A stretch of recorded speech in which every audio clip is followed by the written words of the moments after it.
Hi viewers, welcome to our channel. இன்றைக்கி நம்ம சேனலில் என்ன பார்க்க போகிறோன்னா ரொம்ப ட்ரெடிஷ்னலான ரெசிபிங்க, தவளை தோசை. Full and full protein packed dinner ரெசிபிங்க. விரதம் அன்னைக்கு பலகாரத்துக்காக கூட இதை எடுத்துக்கலாம். ரொம்ப நல்லாயிருக்கும். ஒன்று சாப்பிட்டோம்னா அவ்வளோ வயிறு ஃபில்லிங்காக இருக்கும். சூப்பரான இந்த ரெசிபி எப்படி பண்ணுறதுன்னு பார்க்குறதுக்கு முன்னால் இப்போ தான் நம்ம சேனலில் ஃபஸ்ட் டைம் பார்க்குறீங்கன்னா கண்டிப்பாக சப்ஸ்கிரைப் பண்ணிவிட்டு பாருங்கள். கூடவே பக்கத்தில் இருக்கிற பெல் ஐக்கானில் ஆல்ங்கிறத தட்டி விடுங்க. ஸோ நான் போடுற வீடியோ எல்லாமே உடனுக்குடனே நோட்டிஃபிகேஷனாக வந்துடும். வாங்க இந்த ட்ரெடிஷ்னலான தவளை தோசை எப்படி பண்ணுறதுன்னு பார்க்கலாம். இதுக்கு முதல்ல 1 கப் அளவு பச்சரிசி எடுத்துக்கிறேன். பச்சரிசியில் பண்ணோம்னா நல்லாயிருக்கும் டேஸ்ட்டாக. ஒரு ஃபுல் கப்பு பச்சரிசியை ஒரு மிக்சியில் சேர்த்துட்டு இதை கொரகொரப்பாக அரைச்சிக்கணும். ரவையை விட இன்னும் கொஞ்சம் சன்னமாக அரைச்சிக்கணும். பாருங்கள், எடுத்து காமிக்கிறேன். பாருங்கள், இந்த அளவு சன்னமாக இருக்கணும். ரவையை விட கொஞ்சம் சன்னமாக அரைச்சிக்கலாம். ரொம்ப பெருசாக அரைச்சிட வேண்டாம். இப்போ இந்த அரைச்சதையெல்லாம் ஒரு பவுலுக்கு மாற்றிக்கலாம். இப்போ இது கூட கொஞ்சமாக உப்பு சேர்த்துக்கலாம். இதுக்கு தனியாக சேர்த்துக்கலாம், பின்னால் அரைக்க போகிறோம் அதுக்கும் கொஞ்சம் தனியாக சேர்த்துக்கலாம். இது கூடவே 1/2 கப் அளவு நல்ல கெட்டி தயிர் சேர்த்துக்கிறேன். இப்போ இதில் இன்னும் கொஞ்சம் தண்ணி அலசி சேர்த்துக்கலாம். இப்போ இதை நல்லா கலந்து விடணும். கட்டி தட்டாமல் நல்லா கலந்து விட்டுக்கலாம். ரொம்ப நல்ல டேஸ்ட்டாக அருமையாக இருக்குங்க.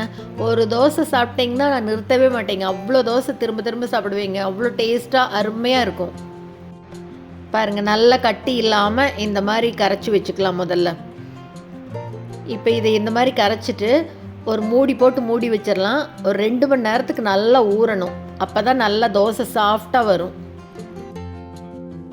இப்போ இது ஊறட்டும். அதுக்குள்ளே இன்னொரு பவுலில் 1/2 கப் அளவு கடலைப்பருப்பு சேர்த்துட்டு 1/4 கப் துவரம்பருப்பு, கூடவே 1/4 கப் அளவு உளுத்தம்பருப்பு, இந்த 3ஐயும் சேர்த்துட்டு நல்லா தண்ணி விட்டு 2-3 தடவை அலசி வாஷ் பண்ணிவிட்டு இதையும் ஒரு மூடி போட்டு மூடி வைக்கலாம். இதுவும் நல்லா 2 மணி நேரம் ஊறணும்.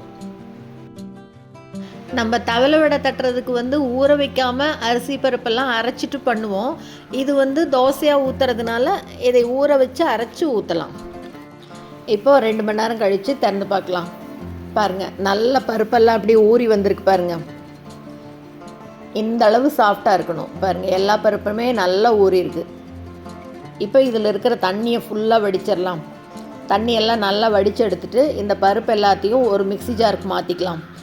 இது கூடவே காஞ்ச மிளகாய், காரத்துக்கு 5லேருந்து 6 மிளகாய் சேர்த்திருக்கேன். நீங்கள் உங்கள் காரத்துக்கு தகுந்த மாதிரி பார்த்து சேர்த்துக்கோங்க. இப்போ இதுக்கு தேவையான அளவு கொஞ்சமாக உப்பு சேர்த்துட்டு 1 டீஸ்பூன் சீரகம், கூடவே கொஞ்சமாக பெருங்காயத்தூள், இது எல்லாத்தையும் சேர்த்துட்டு தண்ணி கண்டிப்பாக எதுவும் சேர்த்தாமல் நல்லா கொரகொரப்பாக அரைச்சிக்கணும். பாருங்கள், இந்த மாதிரி அரைச்சிட்டா போதும்.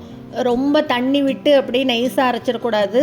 ரொம்ப அப்படி பருப்பருப்பாகவும் வேண்டாம். இந்த மாதிரி ஒரு அளவுக்கு கொரகொரப்பாக வர மாதிரி அரைச்சி எடுத்துக்கலாம். இப்போ இந்த அரிசி 2 மணி நேரம் ஊறி இருக்குது. பாருங்கள், தயிரில் நல்லா ஊறி இருக்குது.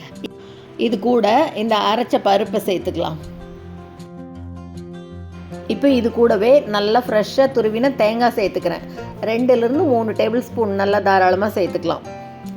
இப்போ இது எல்லாத்தையும் நல்லா கலந்து விட்டுக்கலாம். முதல்ல இப்படியே கெட்டியாக கலந்துட்டு கன்சிஸ்டன்சி பார்த்துட்டு அப்புறமா வேணும்னா கொஞ்சமாக தண்ணி சேர்த்துக்கலாம். கெட்டியாக தான் இருக்குது, தோசை ஊற்றுற பதத்துக்கு இல்லை. இன்னும் கொஞ்சம் தண்ணி சேர்த்துக்கலாம். ரொம்ப சேர்த்துற வேண்டாம், கொஞ்சம் ஒரு 1/2 டம்ளர் அளவுக்கு சேர்த்துக்கலாம். நல்லா கலந்து விட்டுடலாம். பாருங்கள், இந்த மாதிரி பன் தோசைக்கு இந்த கன்சிஸ்டன்சி இருந்ததுன்னா போதும். இப்போ இதுக்கு சின்னதாக ஒரு தாளிப்பு போட்டுடலாம். கரண்டியில் எண்ணெய் விட்டுருக்கேன். எண்ணெய் சூடானவுடனே கடுகு சேர்த்துட்டு கடுகு பொரியும் போதே 1 டீஸ்பூன் கடலைப்பருப்பு, 1 டீஸ்பூன் உளுத்தம்பருப்பு. கடுகு நல்லா பொரிஞ்சு பருப்பு 2 பொன்னிறமானவுடனே அடுப்பை ஆஃப் பண்ணிவிட்டு ஒரு கொத்து கருவேப்பிலை சேர்த்துக்கலாம். இப்போ இதை எடுத்து இந்த மாவில் விட்டுற வேண்டியது. அவ்வளோதாங்க, மாவு சூப்பராக ரெடி ஆயிடுச்சு. இப்போ இதை எடுத்து அப்படியே கலந்து விட்டுட்டு தோசை வறுக்க வேண்டியது தான்.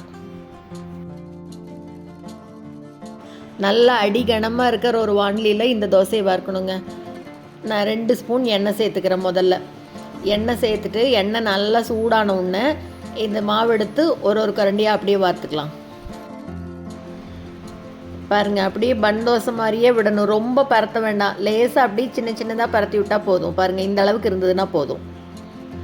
இப்போ இதை சுற்றி 1 ஸ்பூன் எண்ணெய் விட்டுக்கலாம். முதல்ல எண்ணெய் விட்டுருக்கேன். இப்போ மேலே ஒரு ஸ்பூன் விட்டுட்டு ஒரு 2 நிமிஷம் நல்லா மூடி வைக்கலாம். அடுப்பு மீடியம் ஃப்ளேமில் தான் வச்சுருக்கேன். முதல்ல வாணலி நல்லா காஞ்ச உடனே தான் எண்ணெய் விடுறோம்.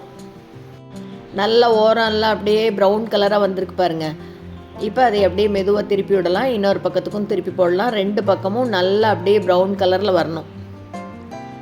சூப்பராக வந்திருக்கு பாருங்கள். இப்போ வேணும்னா மறுபடியும் இன்னொரு ஸ்பூன் எண்ணெய் விட்டுட்டு மூடி வச்சிடலாம். இன்னொரு 2 நிமிஷம் இருக்கட்டும். அப்படியே எடுத்து பார்க்கலாம் பாருங்கள். 2 பக்கம் நல்லா அப்படியே கோல்டன் ப்ரௌனில் தோசை சூப்பராக ரெடியாக இருக்குங்க. ரொம்ப ரொம்ப ட்ரெடிஷ்னலான தோசை இது. எவ்வளோ நல்லா வருது பாருங்கள். அப்படியே வாணலியில் ஒட்டாமல் சூப்பராக வருதுங்க. அருமையான தவளை தோசை சூப்பராக ரெடியாக இருக்குது. இதே மாதிரி எல்லா தோசையும் அப்படியே சுட்டு எடுக்க வேண்டியது தான். முதல்ல ஒரு ஸ்பூன் எண்ணெய் விட்டுட்டு அதுக்கப்புறமா மாவு ஊற்றி மறுபடியும் ஒரு ஸ்பூன் எண்ணெய் விடணும். அப்போ தான் நல்லா காஞ்சி வரும். எல்லாமே அப்படியே வாணலியில் ஒட்டாமல் சூப்பராக வருது பாருங்கள். வாணலி நல்லா கனமாக இருக்கிறதா எடுத்துக்கணும்.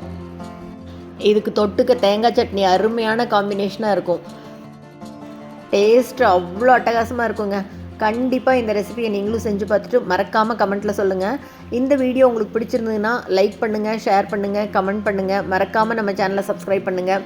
கூடவே பக்கத்தில் இருக்கிற பெல் பட்டனையும் தட்டி விடுங்க. ஸோ நான் போடுற வீடியோ எதுவுமே மிஸ் பண்ணாமல் பார்க்கலாம். தேங்க்ஸ் ஃபார் வாட்சிங்.